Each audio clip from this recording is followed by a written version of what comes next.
Bismillahirrahmanirrahim. Assalamualaikum warahmatullahi wabarakatuh. Bersama dengan saya, Ustaz Hamdan bin Hamid dari SMK Darul Ihsan Selayang Baru. Baiklah, hari ini kita akan mempelajari tajuk 7 golongan yang mendapat naungan Allah Subhanahu wa Ta'ala. Dalam mata pelajaran Pendidikan Islam, tingkatan 5, bidang hadis, pelajaran yang ke-8 dalam buku teks boleh rujuk pada muka surat 63 hingga 70.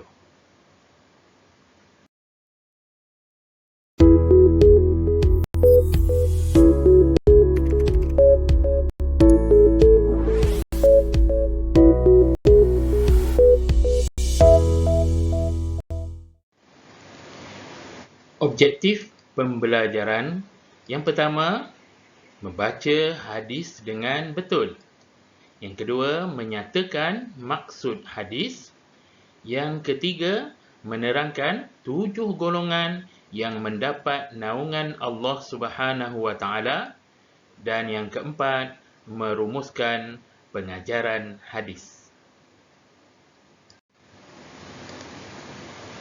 Baca hadis dengan betul.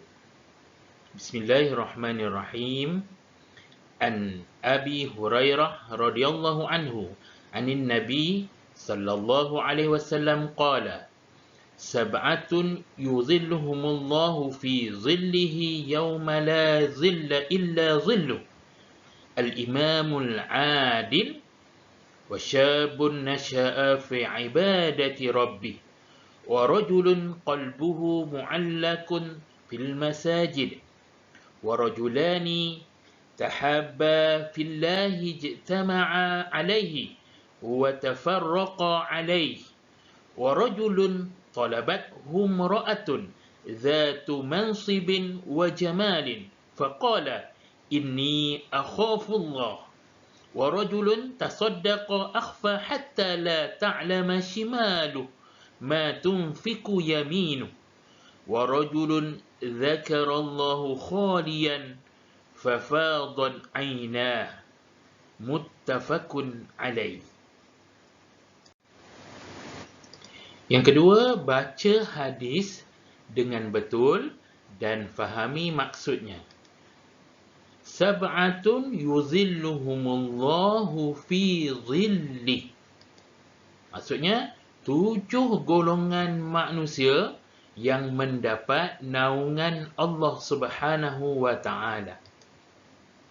Yawma la zilla illa zilluh. Pada hari yang tidak ada naungan kecuali naungannya. Al-imamul adil. Pemimpin yang adil. Wa syabun nasha'a fi ibadati rabbih. Dan pemuda yang hidupnya taat beribadat kepada Allah Subhanahu wa Ta'ala. Wa rajulun qalbuhu mu'allakun fil masajid. Dan seseorang yang hatinya sentiasa mencintai masjid. Wa rajulani tahabba fillahi ijtama'a alaihi wa tafarraqa alaihi. Dan 2 orang yang saling mengasihi kerana Allah Subhanahu wa Ta'ala bertemu dan berpisah kerana Allah Subhanahu wa Ta'ala.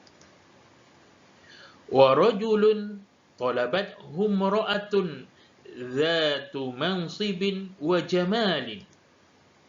Dan seseorang lelaki yang diajak berzina oleh seorang perempuan kaya dan cantik. Faqala inni akhafu Allah.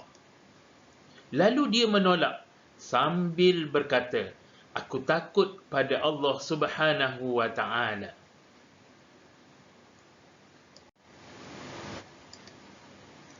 Wa rajulun tasaddaqa akhfa. Dan seseorang yang bersedekah secara sembunyi. hatta la ta'lama shimaluhu ma tunfiqu yaminu. Sehingga tangan kiri tidak mengetahui sedekah yang diberikan oleh tangan kanannya. Wa rajulun dzakarallaha khaliyan fafadat 'ainah. Dan seseorang yang secara bersendirian mengingati Allah Subhanahu wa taala sehingga menitiskan air mata. 7 golongan yang mendapat naungan Allah Subhanahu wa taala.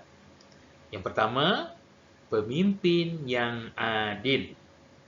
Yang kedua, pemuda yang hidupnya taat beribadat kepada Allah Subhanahu wa taala. Yang ketiga, seseorang yang hatinya sentiasa mencintai masjid. Yang keempat, 2 orang yang saling mengasihi kerana Allah, bertemu dan berpisah kerana Allah Subhanahu wa taala. Yang kelima, seseorang yang membenci perbuatan maksiat kerana takut kepada Allah Subhanahu wa taala. Yang keenam, seseorang yang menyembunyikan sedekahnya. Dan yang ketujuh, yang terakhir, seseorang yang mengingati Allah sehingga menitiskan air mata. Baik, boleh juga kita ingat tengok pada yang berwarna merah tu, okey, contohnya kita ingat pemimpin taat beribadat, mencintai masjid, saling mengasihi, membenci perbuatan maksiat, menyembunyikan sedekahnya dan mengingati Allah Subhanahu wa taala. Pemimpin yang adil, yang pertama, pemimpin yang adil. Siapakah dia maksud pemimpin yang adil itu? Iaitu pemimpin yang menjalankan tanggungjawab terhadap orang yang di bawah pimpinannya, berpandukan Al-Quran dan As-Sunnah. Kita tengok contoh dia. Misalnya, memastikan keperluan asas rakyat dipenuhi. Okey. Ataupun yang kedua, mencegah kemungkaran daripada berleluasa. Yang kedua, pemuda yang hidupnya taat beribadat kepada Allah Subhanahu wa taala. Apa maksudnya? Iaitu pemuda yang memenuhi masa dengan melakukan ibadah kepada Allah Subhanahu wa taala, sama ada ibadah wajib ataupun ibadah sunat. Contohnya, pemuda tersebut melaksanakan tuntutan solat 5 waktu dan ibadat puasa sesempurnanya. Yang kedua, melazimi qiyamul lail, membaca Al-Quran dan berzikir. Kemudian yang ketiga, seseorang yang hatinya sentiasa mencintai masjid. Apa maksudnya? Seseorang yang hatinya sentiasa berasa seronok memakmurkan masjid dengan aktiviti ibadah dan kebajikan. Contohnya, menunaikan solat fardu secara berjemaah di masjid. Kemudian, yang kedua, menyertai aktiviti di masjid. Contohnya, ada ceramah-ceramah agama, dia ikuti, ada gotong royong, dia sertai. Okay, baik. Seterusnya, kita tengok yang keempat pula. 2 orang yang saling mengasihi kerana Allah, bertemu dan berpisah kerana Allah Subhanahu wa taala. Apa maksudnya? 2 orang yang bersahabat, berasaskan keimanan dan ketakwaan kepada Allah Subhanahu wa taala. Contohnya, Sayyidina Abu Bakar dia sentiasa mendampingi Rasulullah sallallahu alaihi wasallam. Dan juga yang kedua, contoh yang lain, persaudaraan antara kaum Muhajirin dan Ansar. Seterusnya kita tengok pula yang kelima. Yang kelima, seseorang yang membenci maksiat kerana takut kepada Allah Subhanahu wa taala. Maksudnya apa? Maksudnya, seseorang yang membenci dan menjauhi semua perbuatan yang melanggar suruhan Allah Subhanahu wa taala. Contoh, menjauhi perbuatan mencuri. Ataupun yang kedua, menjauhi pergaulan bebas tanpa batasan. Yang keenam, seseorang yang menyembunyikan sedekah.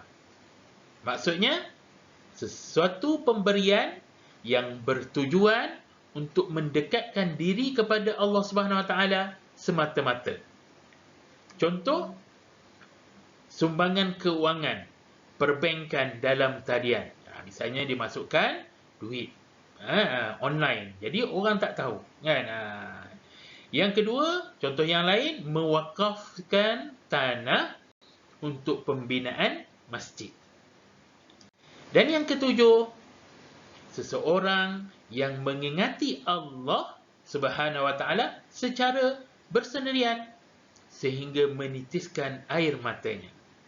Maksudnya ialah seseorang yang mengingati Allah Subhanahu Wa Taala sama ada melalui hati ataupun lisan dengan ikhlas dan takut kepada Allah Subhanahu Wa Taala.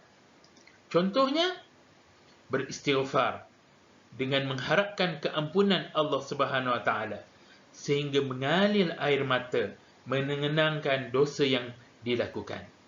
Istighfar contohnya, Astaghfirullahal azim alladzi la ilaha illa huwal hayyul qayyum wa atubu ilaih. Dia istighfar, mengalir air matanya. Seterusnya, pengajaran hadis. Pengajaran hadis ni, bila kita nak jawab pengajaran hadis, kita ingat kata kunci dia PIH. P, pendahuluan, I, isi, H, huraian. Di antara isi dan huraian, kita gunakan kata hubung suka, iaitu supaya, untuk, kerana, agar. Okey, cuba kita tengok. Okey, tengok ni, P ni pendahuluan. Sebagai umat Islam, kita hendaklah yang pertama, berlaku adil dalam setiap tindakan kerana sikap tersebut merupakan suruhan Allah Subhanahu Wa Taala. Baik. Yang kedua, pendahuluan dia, sebagai umat Islam, kita hendaklah memanfaatkan usia muda dengan mendekatkan diri kepada Allah Subhanahu Wa Taala. Jadi isi dengan huraian. Ada kata hubung. Dengan pun boleh juga kita gunakan. Okey, seterusnya yang ketiga, sebagai umat Islam, kita hendaklah berusaha untuk mengimarahkan masjid agar syiar Islam dapat ditegakkan. Yang seterusnya, sebagai umat Islam, kita hendaklah saling mengasihi supaya masyarakat hidup aman damai. Seterusnya yang kelima, sebagai umat Islam, kita hendaklah menjauhi perbuatan maksiat agar selamat daripada kemurkaan Allah Subhanahu Wa Taala. Yang keenam, sebagai umat Islam, kita hendaklah berusaha memperbanyak sedekah kerana amalan tersebut dapat menyucikan harta dan jiwa. Dan yang terakhir, sebagai umat Islam, kita hendaklah melazimi amalan zikrullah agar jiwa kita kuat. Okey, jadi itulah cara bagaimana kita nak menjawab untuk soalan pengajaran hadis. Baik, insya-Allah bertemu lagi pada masa-masa akan datang. Mudah-mudahan bermanfaat. Jumpa lagi. Assalamualaikum warahmatullahi wabarakatuh.